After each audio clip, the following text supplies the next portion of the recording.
filled the whole place. Everyone felt dizzy at the sudden screams that could be heard even a kilometer away. Then, the bodies of the infected latched by spiders started mutating further. Their muscles burst out, their skin was filled with spikes, and their mouths burst to pieces. They hunched over violently. Long, thin, but sturdy segmented legs burst out of their backs. These legs had a metallic sheen, and the hair that covered the legs looked like deadly hooks. Lifting their bodies with those 8 thin legs, the faces of the infected that were covered as they hunched their bodies were revealed. Their eyes were all black like a spider's, and they had mandibles growing out of their jaws. Finishing their mutation, the infected started to surge towards Mark. "You guys think that only you guys had something like that?" Mark smiled. Hunching his body over, 8 blood whips burst out from his back, above and below his 2 pairs of bat wings. The blood whips immediately turned into segmented limbs, far more threatening in appearance than the spider legs that the infected had. Unexpectedly, the woman leading the horde showed a surprised expression. She was staring intently at the sinister weapons on Mark's back. "Eat." Mark suddenly felt the hair on his nape stand up. He turned towards the queen and the spider empress. For some reason, Mark felt he made a mistake trying to compete with these infected. "Rahhhhhh." The woman let out another shriek, causing the infected around to go berserk. They started to swarm Mark with great ferocity. Spear-like stabs rained towards Mark as the infected brandished their newly acquired spider limbs to pierce his body. Shing! Of course, Mark's own metal limbs moved with more agility and received each pierce that came his way. As the tips of his metal limbs were blades, everything that clashed with it turned into slices of spider leg sticks. Furthermore, he moved faster than all the infected here. They could not hold him in one place as he obliterated them one by one. But then, Mark noticed some odd-looking infected that started to join the fray. They also had spiders at the backs of their heads. However, the spiders looked smaller than the others. Furthermore, it looked like they mutated this way long ago, as their spider limbs looked more solid and the blood on their bodies from mutating already dried up. Nevertheless, the infected they latched one was stronger and faster. They even managed to cope with Mark's speed to some extent. However, it was far from enough. The scythe in Mark's hands melted into blood that entered his body, and he finally pulled the 2 blade whips out.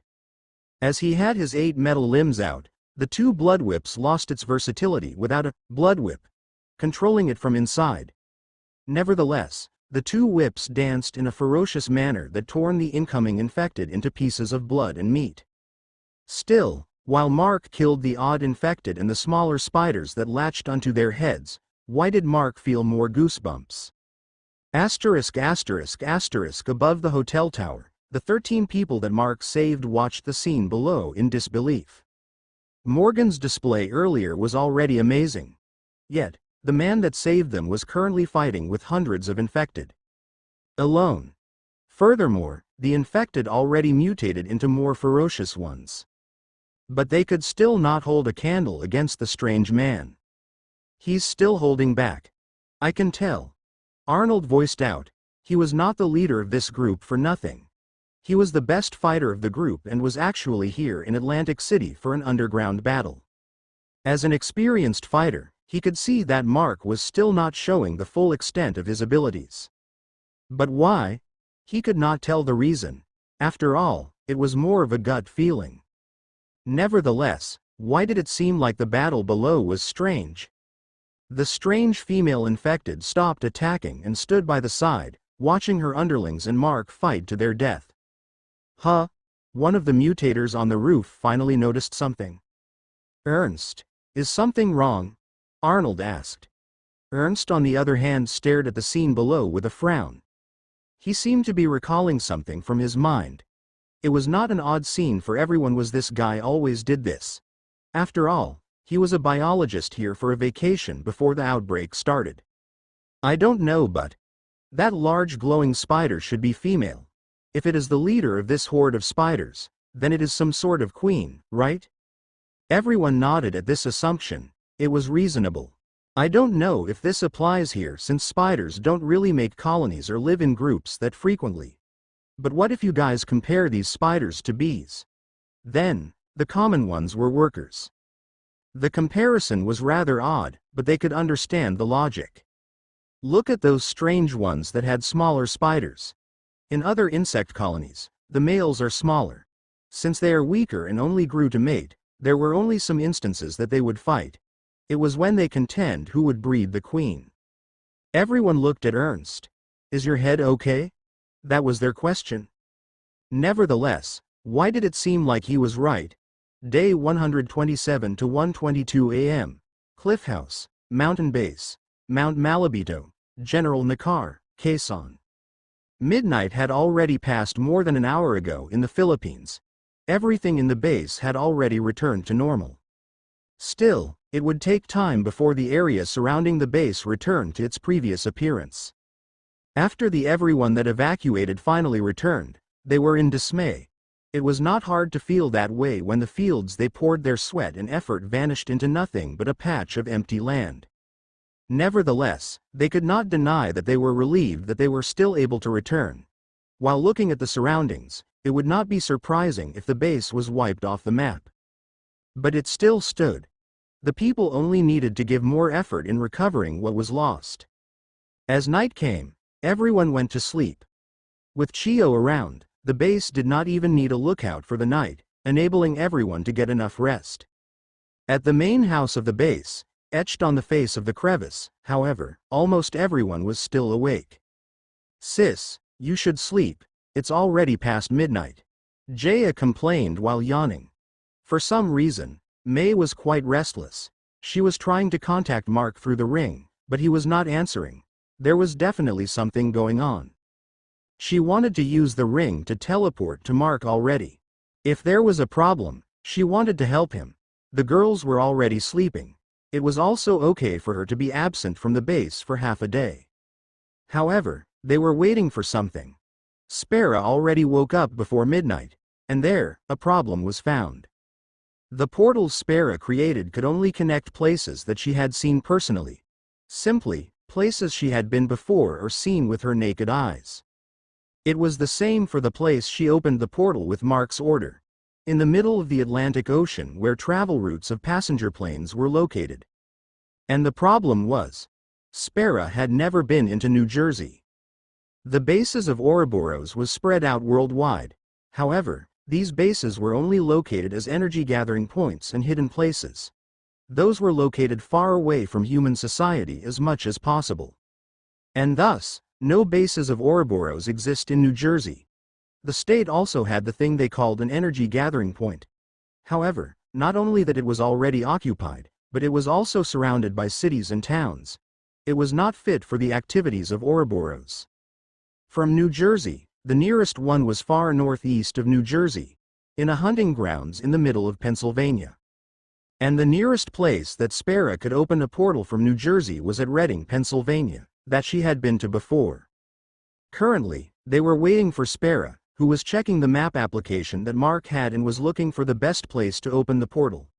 Afterward, they would print a map that May would personally deliver to Mark using the rings they had. While she checked the map, Small holes could be seen floating mid-air in front of her. She was opening portals as tiny as possible that could make her see the place on the map. She would search the map, peek on the hole, and would end up shaking her head. The whole world was already devastated. After all, it was hard to find a safe place that they could designate as the receiving point. Here, drink some coffee. Aphelia and Odalina came into the room, bringing some cups of coffee for everyone. They were all here planning to open a portal at a suitable and safe place. There, they would enter the portal to wait for Mark in advance, as it was more convenient to do so rather than randomly opening a portal at the place when they did not know when Mark was going to arrive. Spera's portals were also not unlimited. She was able to use these holes to peek and save energy, but the number of portals she could open that would enable humans to pass through was still limited in number and duration. It was more efficient to open one at the right time. Here, Spera exclaimed. Finally, she managed to find a good location. Once the sun had risen once more, they would travel to that location and wait for Mark. On the other hand, May would leave as soon as she had the map Spera printed. After all, she really felt restless. ******* Day 126 to 1:25 p.m. Lower Rooftop, Bally's Casino, Atlantic City, New Jersey, United States of America. On the lower rooftop, Mark's blade whips and metal limbs moved without pause. How many infected was there? And how many infected did he kill already? Everyone watching had already lost count. Currently, to everyone's eyes, Mark was like a killing machine. Corpses of infected hosts and spiders littered the large part of the rooftop, being trampled by the new ones that arrived. Still, everyone found it odd that the woman that seemed to be the leader of the horde was just watching at the side, intently staring at Mark. It was not a behavior that an infected should display, after all. Unfortunately, even though they could see the woman opening her mouth several times before, they could not hear her voice because of the far distance. If they knew that the woman was actually talking despite being infected, everyone would be in turmoil. On the rooftop, the survivors started to believe what Ernst thought of more and more. They could not unsee the difference between the behavior of the battle before and now. Furthermore, while the infected with spider limbs on their backs fought Mark, they also started killing each other when the opportunity came. It only happened to the ones with smaller spiders on the backs of their heads. The regular ones still behaved the same. And as the battle became centered towards the infected with smaller spiders, it started to become a free-for-all. What the hell? Mark could only murmur as he noticed what was happening. As he looked at the sticky stare of the queen type, it was not hard for him to understand what was happening. Furthermore, the more he killed the ones with smaller spiders, the emotion from the feeble consciousness of the queen type was getting stronger. Lust? No, it was not that, but close. It was the instinctual urge to breed. It was an instinct that was highly present in animals and insects.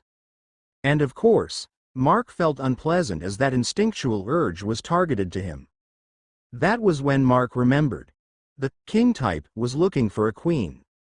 Then, the queen type might also be looking for a king. This instinctual urge of the queen type should be targeted towards a king type.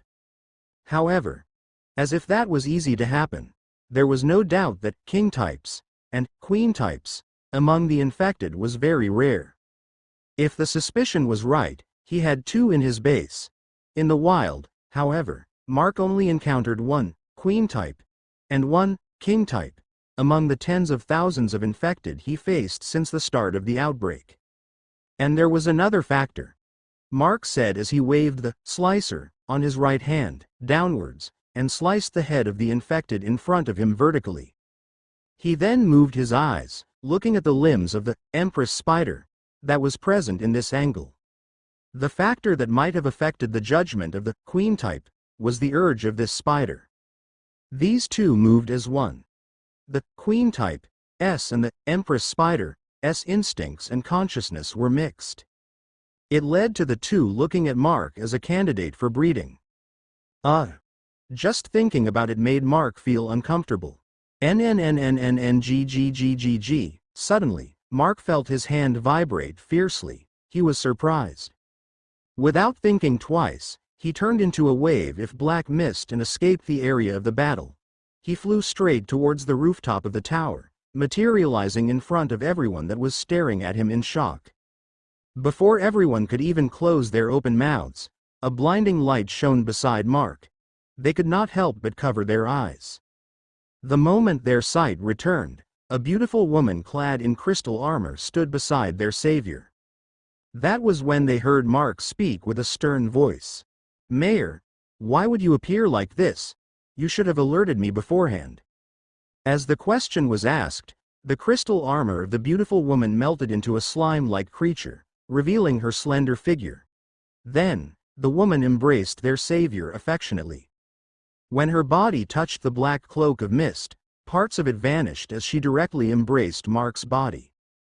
"I tried alerting Gerger for almost an hour already. Gerger is not responding." Hearing that, Mark knew that it was partly his fault. He was too concentrated in the events around him, along with the battle, that he failed to notice his vibrating ring. "Huh. All right, my bad." Mark shrugged. "I'll ask you later why you came here. We still have some business to finish," Mark said to May while pointing at the situation below. Even without Mark, the skirmish of the male spiders continued. However, the regular ones already started climbing the hotel tower under the angered orders of their queen. After all, she could not let her potential mate escape. May, on the other hand, was glaring at the queen as if she saw her mortal enemy. "Gerger, can you let me take care of that woman?" she asked. You want to kill her? I'm planning to catch her, though." "Why? We have that king type at the base, right? I want to see his reaction if we bring him a genuine queen type." "That's a queen type," May said with a bit of realization. "I'll do it. I'll catch her."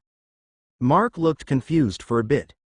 Even though he could feel May's emotions, he could not understand why she was too eager to fight the queen type. "Huh." Mark sighed. "All right. I already wanted to end this, but it's fine if you really want to. Just be careful, all right?" "Don't worry." May showed a beautiful smile at Mark, which immediately mesmerized the witnesses. Then, without waiting for them to recover, the slime-like creature, Oracle, turned into May's armor once more. And to everyone's surprise, the angelic-looking girl sprouted demonic wings from her back, not that different from the ones their savior had. Wielding the large white blade she had on her back with both hands, she jumped down from the hotel tower. "Crimson, protect her," Mark murmured, and a small surge of black smoke followed May. The new enemy immediately alerted the spiders climbing the face of the hotel tower. Without delay, they all tried to charge towards May. And then, with a flash of light, May vanished, appearing past before the group of the first attackers. Losing their target for their attack, many of the infected lost balance and fell while May continued flying down the face of the building. Mark, who was still watching from the rooftop, could only shrug. After all, May had just arrived, and she was already jumping into action. It was as if she expected that there would be an enemy for her to fight. "Well, I better follow her," Mark murmured as he turned into a puff of black mist once more. He charged towards the hundreds of infected climbing the hotel tower. With a few swings of his two blade whips, pieces of flesh and blood rained below. May immediately reached the lower rooftop. Contrary to her usual style using a sniper rifle, she decided to fight the queen type face to face for some reason. As Mark kept an eye on May while he fought his own battle, a thought sprouted in his mind once more. Women really are strange creatures. Day 126 to 1:27 p.m. Monitoring Division, Great Island Military Base, Great Island, Atlantic City, New Jersey, United States of America. The sudden flash of light was clearly shown in the video feedback from the military drones. Most of the monitors inside the monitoring room were focused on the area of the battle. That light caused most of the monitors to flash, causing the whole monitoring room to brighten fiercely. And the next scene put the soldiers in awe. Most of them were men, and most men were easy to be fascinated by a woman's beauty. "A Valkyrie?" one of the soldiers could only mutter. Soldiers were not innocent about mythological things, especially the ones that symbolized soldiers in war. And in this state of New Jersey, paranormal things were often witnessed even before the outbreak started. The most common one was the sightings of the Jersey Devil. The word Valkyrie was also being used as squad names often. And this time, accompanied by blinding light, a beautiful woman clad in crystal armor, with a large, white weapon on her back appeared. Of course, they could only associate her with something out of this world. When her armor melted and her face was revealed clearly to them, they were even more mesmerized. Some of them even began to fantasize. But their fantasies were crushed when the woman embraced Mark. And furthermore, instead of a pair of wings of an angel, she sprouted those of a devil's. Still, they could not help but watch the scene in the central monitor more than before. There was no doubt that the beautiful woman came because of Mark. With the display Mark had shown them, they could not help but anticipate how she would do in this battle. However, a sudden outburst from one of the soldiers broke the monitoring room's silence. "Major, this is bad." The soldier immediately pointed at his screen. His hurried expression made everyone feel uneasy. "Bring it up on my monitor." The major ordered as he took his seat. Seeing the feed that was shown to him, he could not help but frown. It was the same for Maurice, who was standing behind him. "Hear me out. This is an emergency order," the major shouted to get everyone's attention. "Check all the critical monitoring targets and report." "Yes, sir." The loud reply of the soldiers echoed inside the room as they followed the command given to them. And as soon as they all did, the atmosphere inside the monitoring room became stifled. The situation was more than enough to be called an emergency. It was because the battle that was currently happening at the Bally's casino had drawn the attention of almost all infected in the whole city. Because they were all focused on the happenings at the Bally's casino, they neglected this part. Still, most of them wondered if it could pose a threat towards Mark, who was still fighting at the rooftop, especially since someone else came to fight with him. ******* Day 126 to 1:29 p.m. Interesting. A creature said in a sharp, monotone voice. It was none other than the real Professor Alston. This place was not inside the Atlantic City High School, and it was his real body. The professor was sitting at the center of an empty space with only floating screens all around him. No one could tell where he was just from this scene. And the scene in the screens was no other than what was happening inside the area of his jurisdiction. Specifically, what was currently happening at the rooftops of Bally's casino. He had been fascinated by the unknown being that was called Mark. Now, another one had appeared beside him. A level of beauty that even gods would want. When was the last time that one of them was born on Earth again? The last one recorded in Earth's known history was born in 69 BC. A mechanical voice answered his question. "Oh, right. That Cleo something. Who would have thought that another one will appear at this time? Unfortunately, she's already taken. Or else, I might have coveted her beauty. Although I can't wait to have my hands on that unknown being, it is better not to poke at something dangerous." The gray alien continued speaking while watching the floating screens in front of him. "Scholar Oldrylic, Earth name, Alpha Alston. Your orders are to study the infected in your area of jurisdiction. Doing anything that is outside the orders you received is not recommendable and would not be tolerated." The mechanical voice spoke once more. I know. Seriously, who programmed this artificial intelligence?" Oldrylic's eyes squinted. "It is you, scholar," the mechanical voice retorted. UHG. Without anything to reply, Oldrylic returned to watching the scenes on the floating screens. This time, he did it quietly. *********************************** Day 126 to 1:30 p.m. Lower Rooftop, Bally's Casino, Atlantic City, New Jersey, United States of America. May charged towards the horde of infected without fear. She was not like Mark, who had a hard time to actually feel emotions. However, she did not care enough about the infected in front that she could not feel such emotion. And as a woman, she could feel if someone was targeting her man. It was more acceptable if it was human or any of the spirit races. She would not react this way either if other women were feeling genuine admiration towards Mark.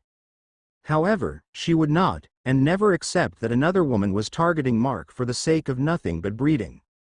She would not accept it, no matter what race the woman came from. And thus, she felt angry at this infected. Many spider-latched infected got on her way. Every single one of them was protecting their queen, contrary to their previous goal of consuming human flesh. Even those originally aiming to climb the tower also climbed down as fast as they could to surround her. May's killing intent towards the queen was felt by her underlings. Unlike with Mark, who was just playing with them, May was emitting killing intent that was enough to alert all of them. If not for Mark's request to not kill the queen, May would kill her without hesitation. This is troublesome.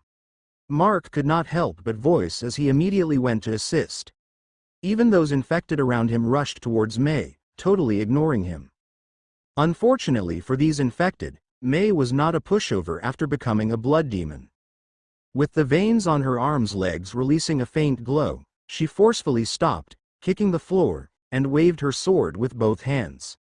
The sword left a white afterimage of a wide arc, bisecting the bodies of the infected before her. Blood, flesh, and organs splattered everywhere, creating a grotesque scene around her. Before any drop of blood could land on her body flashed forwards, appearing a few meters in front.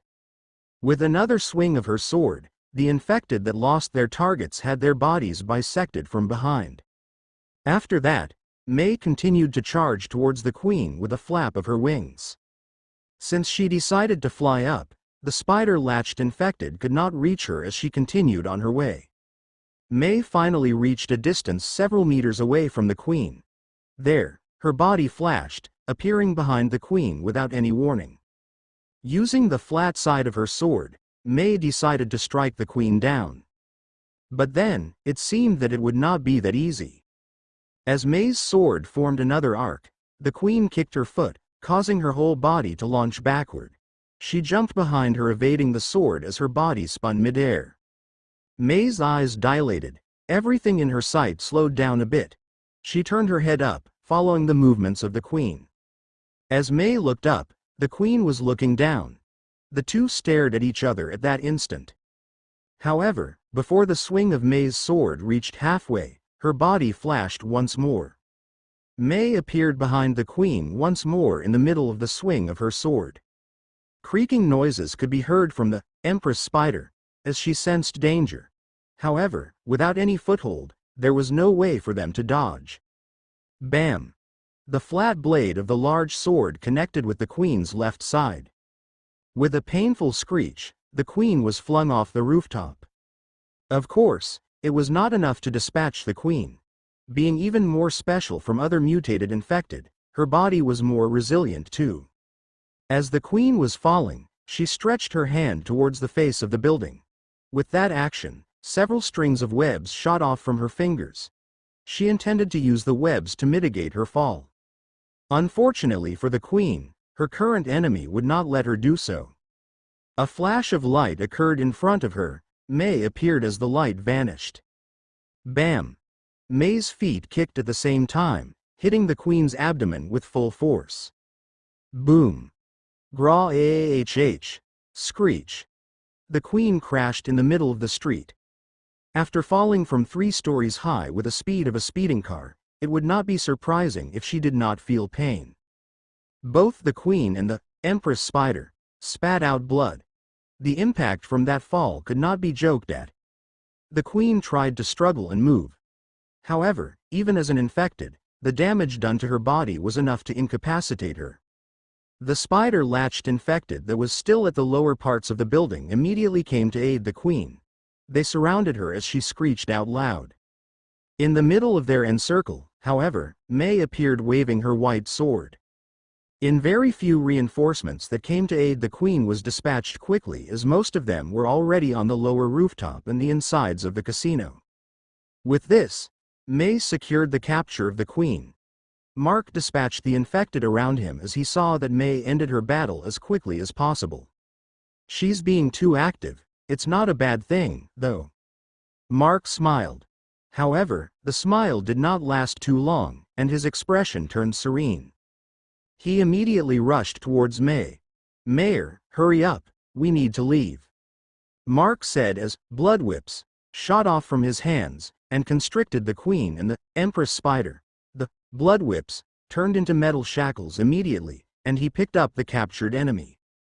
On the other hand, May did not need to ask why Mark was in a hurry. Just from where they currently stood, they could see what was happening. Except for the spider latched infected and the others that were already here before, the infected from other places started gathering here.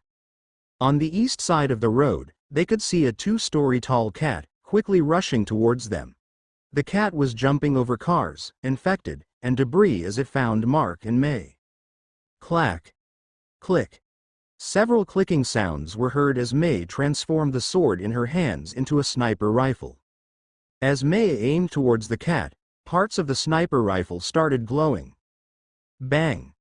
The sniper rifle shot like normal. However, the velocity of the bullet was several times faster than her speed of flight and had the impact of a tank cannon. Unable to react, the head of the cat was pierced through. Its large body turned into a ragdoll that rolled in the middle of the street. A hole as large as a fist could be seen on its bleeding head. "You really don't have to do that," Mark complained. "Sorry, I just want to try," May apologized with a puppy-like expression. "Don't show me that." Mark patted her head. "Let's go." With those words, Mark and May flapped their wings and flew back to the rooftop of the hotel tower, leaving the hundreds of infected that hurried towards them in order to save their queen.